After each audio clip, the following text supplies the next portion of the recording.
A 17-year-old newspaper delivery boy in Brooklyn noticed something that seasoned FBI agents had missed for months. A pattern so subtle, so seemingly ordinary, that it took the fresh eyes of someone who didn't belong to that neighborhood to recognize what was hiding in plain sight. What he thought was enemy surveillance would turn out to be something far more complicated, triggering a chain of events that would expose one of the most sophisticated Soviet intelligence networks ever to operate on American soil. The spring of 1957 transformed Brooklyn into a landscape of suspicion, where every neighbor became a potential threat and every unusual behavior invited scrutiny from both civilian informants and federal agents who walked the same streets disguised as ordinary citizens. The Cold War had moved beyond diplomatic tensions and nuclear stockpiles to become a psychological battle fought in American suburbs, where Soviet intelligence officers operated under deep cover identities, while the Federal Bureau of Investigation desperately tried to identify and neutralize threats that could range from sleeper agents gathering industrial secrets to active operatives coordinating espionage networks that stretched from New York Harbor to defense contractors in California. Williamsburg, a working-class neighborhood populated primarily by Eastern European immigrants who had fled the very communist regimes that now sought to exploit their cultural connections, represented both a strategic vulnerability and an operational opportunity for Soviet intelligence services that understood how to weaponize nostalgia and ethnic solidarity. The neighborhood's brick apartment buildings, corner delis, and tree-lined streets concealed a silent war being waged through dead drops, coded messages hidden in plain sight, and surveillance operations conducted by both sides with increasing desperation as the space race and arms race accelerated the stakes of Cold War competition. Jimmy Parker had spent 16 years growing up in Bay Ridge, a neighborhood 3 miles south where Irish and Italian families dominated the cultural landscape, and where his father worked as a union electrician at the Brooklyn Navy Yard, installing electrical systems on destroyers and submarines that would patrol the Atlantic searching for Soviet vessels. The Parker family had never ventured far beyond their familiar streets, where everyone knew each other's business, and where Jimmy's reputation as a reliable newspaper delivery boy had earned him enough trust that the distribution manager offered him a temporary assignment covering Williamsburg when the regular carrier, a 42-year-old Polish immigrant named Stefan Kowalski, suffered a severe bout of pneumonia that left him bedridden for what doctors predicted would be at least 3 weeks. Jimmy accepted the assignment primarily because the additional route meant extra money he was saving to buy a used Chevrolet Bel Air he had seen at a dealership on 4th Avenue, but also because he possessed the natural curiosity of a teenager who had never really explored neighborhoods beyond his own insular community, and who saw the temporary assignment as a minor adventure that would break the monotony of his daily routine. He had no way of knowing that his outsider status, his unfamiliarity with the rhythms and patterns of Williamsburg streets, would become the very quality that allowed him to see what long-time residents had learned to ignore. The first morning Jimmy delivered papers along his new route, he noticed the man standing on the corner of Bedford Avenue and North 7th Street at exactly 6:15 in the morning, wearing a gray wool coat despite the mild spring temperature and holding a folded newspaper that he never seemed to actually read. The man appeared to be in his mid-40s, with thinning brown hair and wire-rimmed glasses that caught the early morning light, and he stood in the same position for approximately 7 to 9 minutes before walking east toward the river and disappearing from Jimmy's line of sight. What struck Jimmy as unusual was not the man's presence, but rather his absolute stillness. The way he oriented his body to observe the entire intersection while appearing to focus on nothing in particular, a quality that reminded Jimmy of the way his father described Navy Yard security guards who had been trained to watch for saboteurs during World War II. Jimmy completed his deliveries that Tuesday morning and thought little about the man on the corner until Friday morning when he returned to Bedford Avenue at approximately the same time and saw the identical figure standing in the exact same position, wearing the same gray coat and holding the same type of folded newspaper. The repetition transformed what might have been a coincidence into a pattern that Jimmy's mind automatically flagged as significant, though he lacked the vocabulary to articulate exactly why a man standing on a street corner should trigger any concern beyond a vague sense that something about the behavior felt wrong. He began arriving at that section of his route a few minutes earlier each Tuesday and Friday, positioning himself across the street near a bakery where he could observe without being obvious, documenting in his mind the precise timing and duration of these appearances. By the third week of his temporary assignment, Jimmy had accumulated enough observations to convince himself that he was witnessing some form of surveillance operation conducted by an enemy agent who was either monitoring a target in the neighborhood or using the corner as a meeting point for exchanging information with other operatives. The man never spoke to anyone, never entered any of the nearby buildings, and never deviated from his rigid schedule, behaviors that Jimmy's imagination, shaped by years of Cold War paranoia and spy movies at the Lowe's Metropolitan Theater, interpreted as the tradecraft of a professional intelligence operative. He decided he had a patriotic duty to report what he had witnessed to the proper authorities, even though part of him recognized that he might be overreacting to what could be explained as the harmless routine of an eccentric neighborhood resident. The man appeared again that Friday, 6:15 exactly, same corner, same grey coat. But this time, he looked directly at Jimmy. Their eyes met across Bedford Avenue for 3 full seconds. The man's expression didn't change. He simply folded his newspaper more carefully than usual and walked away earlier than his normal pattern. Jimmy's hands shook as he finished his deliveries. Someone was watching. Someone knew he had been paying attention. Whatever was happening on that corner was real enough that his observation had been noticed. The Federal Bureau of Investigation maintained a field office on Court Street in downtown Brooklyn, a 7-story limestone building that housed approximately 40 special agents responsible for investigating everything from bank robberies and kidnappings to the growing threat of communist infiltration that dominated the Bureau's priorities under Director J. Edgar Hoover's leadership. Jimmy Parker had never been inside a government building more imposing than the post office, and the prospect of walking into an FBI office to report suspected espionage filled him with equal parts civic pride and nervous uncertainty about whether he would be taken seriously or dismissed as a paranoid teenager wasting federal resources. He spent the entire weekend rehearsing what he would say, writing down specific details about the man's appearance and schedule on a piece of notebook paper that he folded and refolded until the creases threatened to tear through the penciled notes. His father noticed his distraction during Sunday dinner and asked if something was troubling him, but Jimmy deflected the question with a vague comment about school assignments, knowing that his father would either dismiss his observations as overactive imagination or insist on accompanying him to the FBI office, neither of which outcome Jimmy wanted because he had convinced himself that this was something he needed to handle independently as his first real contribution to national security. Monday morning arrived with unseasonable humidity that made Jimmy's shirt cling to his back as he completed his regular Bay Ridge route before taking the subway to Borough Hall Station, emerging onto Court Street at 8:30 in the morning when he assumed FBI agents would be starting their workday and would have time to listen to a civilian walk-in report. The building's lobby featured marble floors and walls decorated with official photographs of President Eisenhower and Director Hoover, and a uniformed security guard sat behind a desk scrutinizing everyone who entered with the practiced suspicion of someone trained to identify threats. Jimmy approached the desk and explained in a voice that cracked slightly from nervousness that he had information about possible surveillance activities in Williamsburg, and after several questions about the nature of his report and whether he had any proof beyond personal observations, the guard made a phone call and instructed Jimmy to wait on a wooden bench near the elevators. 40 minutes passed, during which Jimmy watched various men in dark suits and fedoras pass through the lobby,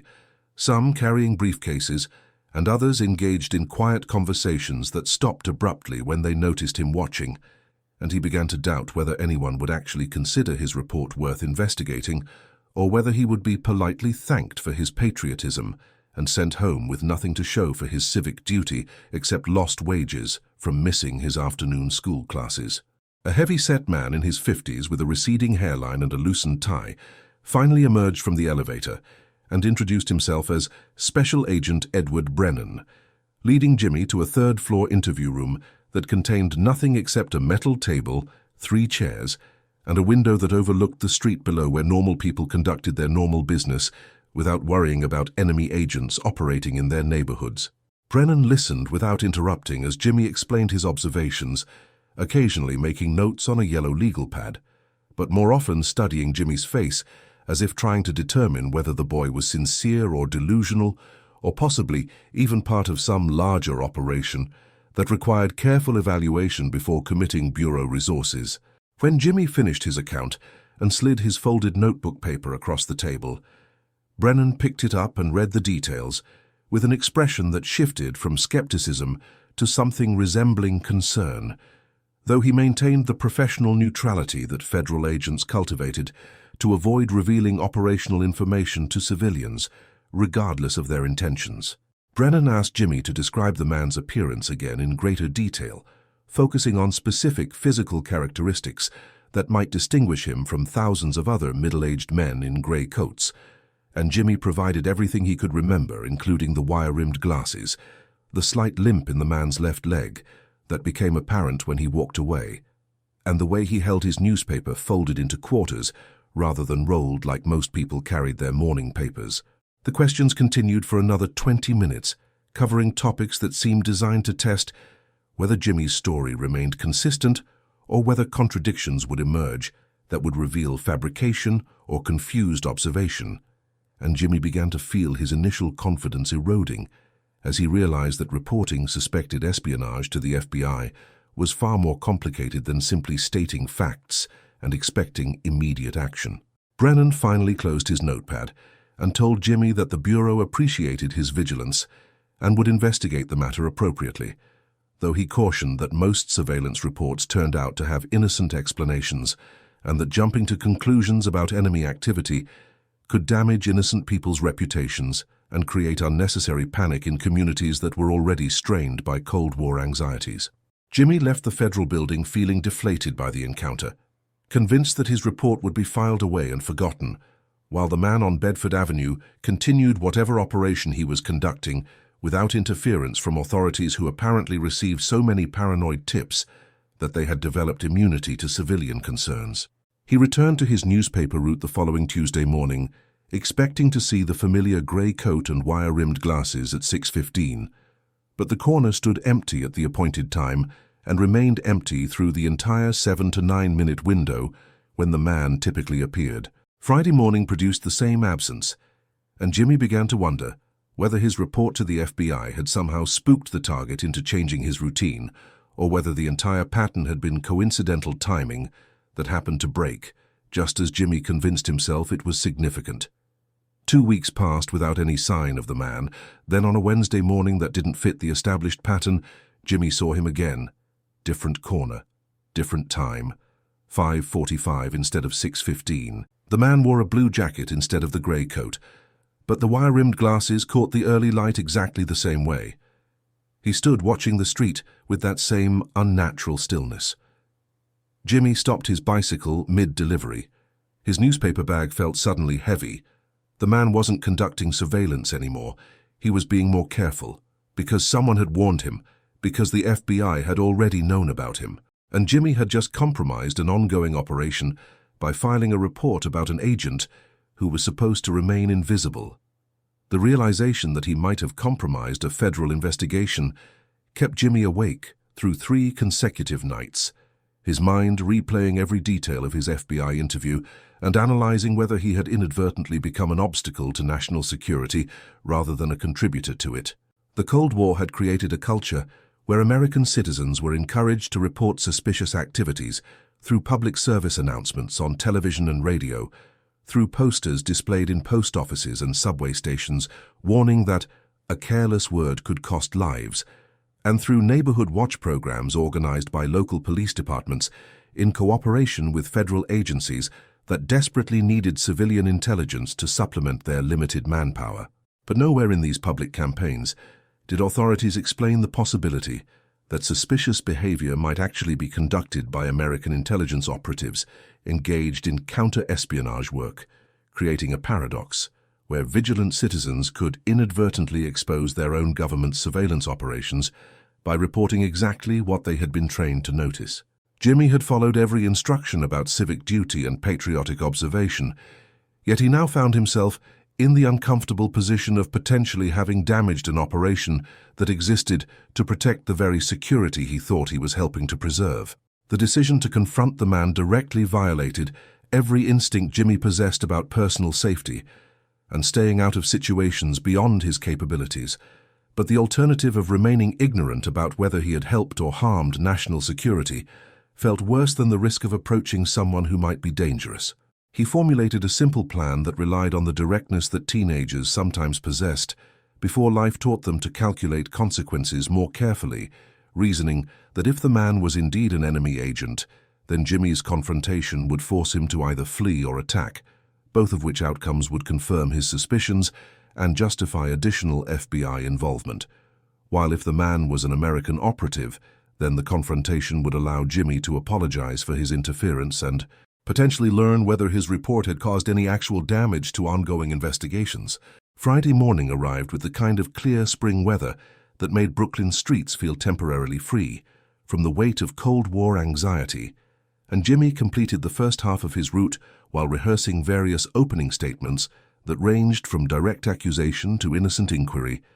finally settling on something in between that would allow him to assess the man's reaction before committing to either aggressive or apologetic positioning. The man appeared at 5:50 on a different corner, 3 blocks from his original location,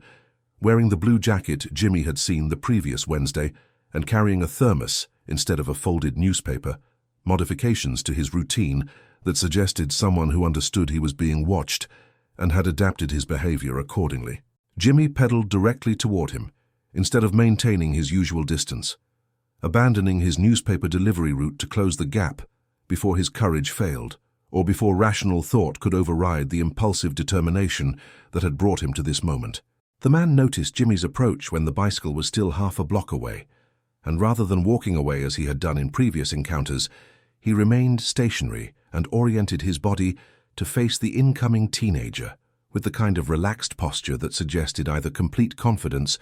or complete indifference to potential threat. Jimmy stopped his bicycle 2 feet from where the man stood,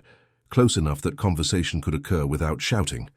but far enough that either party could disengage if the situation deteriorated, and he managed to say, "I know you're watching this neighborhood,"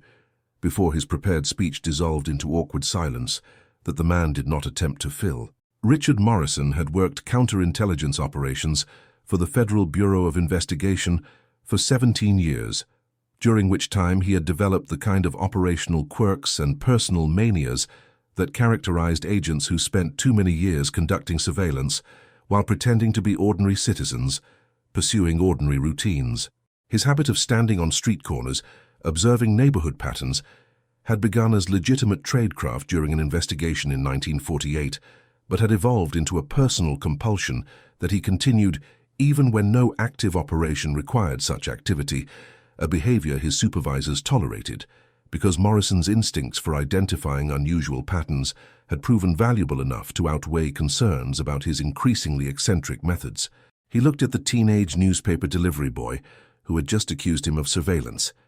and recognized immediately that this was the same teenager who had filed a report with the Brooklyn field office 3 weeks earlier, the report that had landed on Morrison's desk because he was listed as the primary counterintelligence agent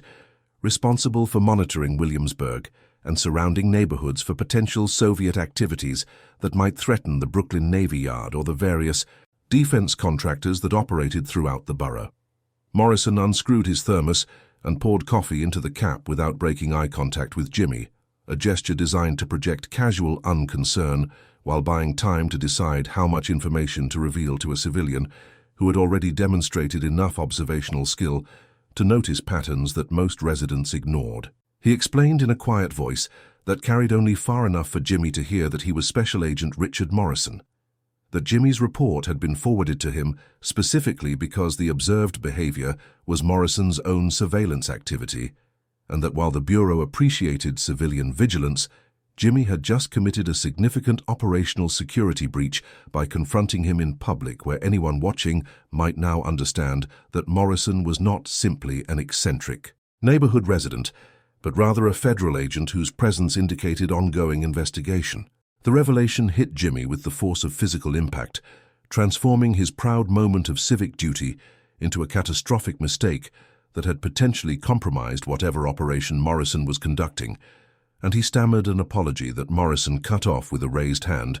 before gesturing for Jimmy to follow him away from the exposed street corner to a small park 2 blocks away where they could continue the conversation with less risk of observation. They sat on a bench facing a playground where 2 young mothers supervised children on swings and slides,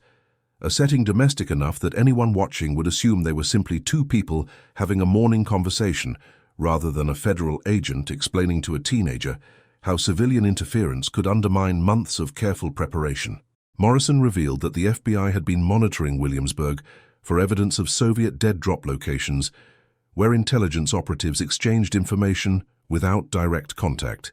and that his eccentric observation routine was designed to identify patterns of activity that might indicate operational tradecraft being practiced by enemy agents who would naturally conduct their own surveillance before utilizing dead drops in the area. Jimmy's report had been concerning, not because it was inaccurate, but because it demonstrated that if a teenage newspaper delivery boy could identify Morrison's patterns, then trained Soviet operatives would certainly notice them as well, forcing Morrison to modify his routine and potentially abandon months of positional familiarity with the neighborhood's rhythms. What Morrison did not mention, but what was becoming increasingly clear through his careful word choices, was that the FBI had already identified a suspected Soviet operative working in the area, someone whose routine Morrison had been tracking through the same observational methods that Jimmy had mistaken for enemy surveillance. 3 blocks east on Bedford Avenue near the river, a man Jimmy had never noticed was folding a newspaper into quarters and placing it into a trash receptacle before walking away at exactly 6:22 in the morning. Same man, same time. Every Tuesday and Friday for the past 4 months, Morrison had been documenting his movements, building a pattern analysis, preparing for arrest, until a 17-year-old newspaper delivery boy decided to play patriot and scream accusations on a public street corner. Now everyone in operational range knew that federal attention was focused on Williamsburg. The real spy would disappear within hours, and Morrison's 4-month investigation had just been destroyed by the very civilian vigilance the government had spent years encouraging. The Federal Bureau of Investigation had spent 4 months building a surveillance pattern around Reino Häyhänen that was designed to identify his entire network of contacts before making any arrests, a strategy that prioritized comprehensive intelligence gathering over immediate tactical victories. Because Director Hoover understood that capturing one operative while allowing his network to dissolve into the shadows represented a strategic failure that would leave American security compromised by unknown agents who could continue operations indefinitely. Morrison had documented 17 separate dead drop locations that Häyhänen serviced throughout Brooklyn and Lower Manhattan, had photographed 12 different individuals who might be part of his network or might simply be innocent civilians whose routines coincidentally intersected with espionage tradecraft, and had compiled enough evidence to justify surveillance warrants that would allow the Bureau to monitor communications and financial transactions once the decision was made to move from observation to intervention. The plan had been to maintain surveillance through the summer months, when increased tourist activity and warm weather would provide additional cover for expanded FBI presence in the neighborhoods where Häyhänen operated, gradually tightening observation until his complete network could be mapped and neutralized in a coordinated operation that would represent a significant victory in the shadow war being waged between American and Soviet intelligence services throughout the 1950s. Jimmy Parker's public confrontation with Morrison on a Friday morning in late April destroyed the careful invisibility that had allowed the FBI operation to progress without alerting its target to the level of attention focused on his activities. Morrison had immediately recognized that any competent intelligence operative conducting counter-surveillance in the area would have witnessed the exchange between himself and an agitated teenager, and that even if the specific words were not audible from a distance, the body language and subsequent movement to a secondary location would signal to trained observers that the FBI had active interest in the neighborhood. Within 2 hours of his conversation with Jimmy, Morrison had contacted the Brooklyn field office and requested an emergency meeting with the case supervisor to assess whether the operation remained viable or whether they needed to accelerate their timeline and accept incomplete intelligence rather than risk losing Häyhänen entirely to a Moscow recall that would end any possibility of gathering information about his network or using him as leverage to identify higher-value targets within the Soviet intelligence apparatus. The decision reached by early afternoon was to maintain surveillance for 72 hours to determine whether Häyhänen showed signs of awareness or preparation for extraction, and if any such indicators appeared, then the Bureau would move immediately to arrest, even though the investigation remained incomplete. Saturday morning arrived with Reino Häyhänen nowhere to be found at his apartment on Bergen Street,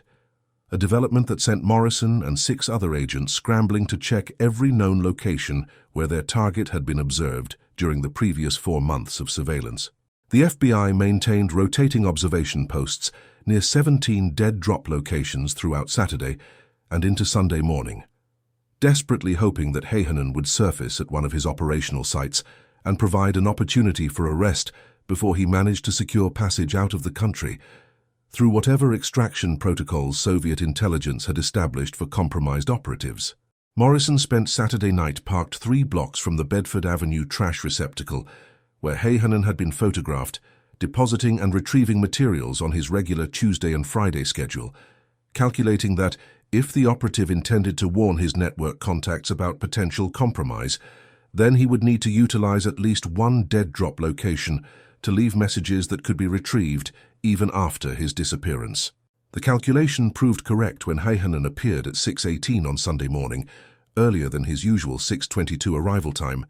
carrying a newspaper and moving with the kind of measured casualness that trained operatives employed when they knew surveillance might be present, but wanted to avoid confirming that awareness through obvious counter-surveillance behavior. Morrison waited until Häyhänen had deposited the folded newspaper into the trash receptacle and had walked 15 feet toward the river before signaling the arrest team that had been positioned throughout the surrounding blocks since midnight. 6 FBI agents emerged from various positions, including a delivery truck parked across the street, a taxi that had been slowly circling the area, and 2 agents dressed as sanitation workers who had been gradually working their way down Bedford Avenue with genuine trash collection that provided perfect cover for their presence at dawn on a Sunday morning. The arrest happened with the kind of coordinated precision that the Bureau had perfected through years of apprehending suspects who ranged from bank robbers to communist sympathizers, and Häyhänen offered no resistance beyond a slight smile that suggested he had expected this outcome and had already accepted whatever consequences would follow from his capture. Morrison personally retrieved the newspaper from the trash receptacle and found inside the folded pages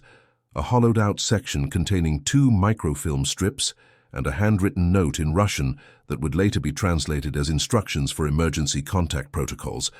evidence that Häyhänen had indeed been attempting to warn his network before disappearing, but had underestimated how quickly the FBI would move once they suspected he was preparing to flee. The arrest of Reino Häyhänen on April 28, 1957, led directly to the identification and capture of Rudolf Abel, the legendary Soviet intelligence officer who had operated under deep cover in New York for 9 years, coordinating one of the most successful espionage networks in KGB history. Häyhänen agreed to cooperate with American authorities in exchange for protection from Soviet retaliation and financial support for relocation, providing detailed information about dead drop locations, communication protocols, and the identity of his handler who lived in a Brooklyn Heights apartment under the name Emil Goldfuss, but whose real identity was Colonel Rudolf Abel of Soviet military intelligence. The subsequent arrest of Abel on June 21st became international news and resulted in a trial that exposed the sophistication of Soviet espionage operations while demonstrating American counterintelligence capabilities during the height of Cold War tensions, though the full story of how the investigation had been accidentally accelerated by a teenage newspaper delivery boy remained classified for national security reasons. Richard Morrison received a commendation for the successful arrest despite the compromised timeline, and he continued working counterintelligence operations in Brooklyn until his retirement in 1968. His personal manias never diminished, and his supervisors eventually assigned him to desk analysis, where his pattern recognition skills could be utilized without requiring him to conduct field surveillance that had become increasingly problematic as his behaviors grew more eccentric with age. He died in 1983 from heart failure, and his FBI personnel file contained no mention of Jimmy Parker beyond a brief notation that civilian interference had required operational adjustment. Jimmy Parker completed his temporary newspaper route in Williamsburg and returned to his regular deliveries in Bay Ridge, never telling his family or friends about his involvement in what would become one of the most famous espionage cases of the Cold War era. The FBI visited him twice in the months following Häyhänen's arrest, once to remind him that discussing any details of the investigation could result in prosecution for revealing classified information, and once to thank him for his patriotism, while emphasizing that his actions had ultimately helped rather than hindered the operation, despite the complications his confrontation with Morrison had created. He bought his used Chevrolet Bel Air in August of 1957, graduated from high school the following spring, and eventually joined the New York Police Department, where he worked as a patrol officer and later as a detective until his retirement in 1989. He never stopped looking for patterns in the behaviors of people around him, but he learned to report them through proper channels rather than confronting suspects directly. Reino Häyhänen lived under American protection until his death in 1961 under circumstances that remain disputed, with official reports citing a car accident, while some intelligence historians suggest Soviet assassination. His testimony helped convict Rudolf Abel, who was eventually exchanged for captured American pilot Francis Gary Powers in 1962. The dead drop locations Häyhänen revealed led to the identification of 12 additional Soviet operatives working throughout the northeastern United States, though most disappeared before arrests could be made. The newspaper boy who accidentally triggered the acceleration of one of the Cold War's most significant counterintelligence operations never appeared in any official account of the case, his name redacted from every document, his contribution reduced to a footnote that read simply, "Civilian observation prompted timeline adjustment."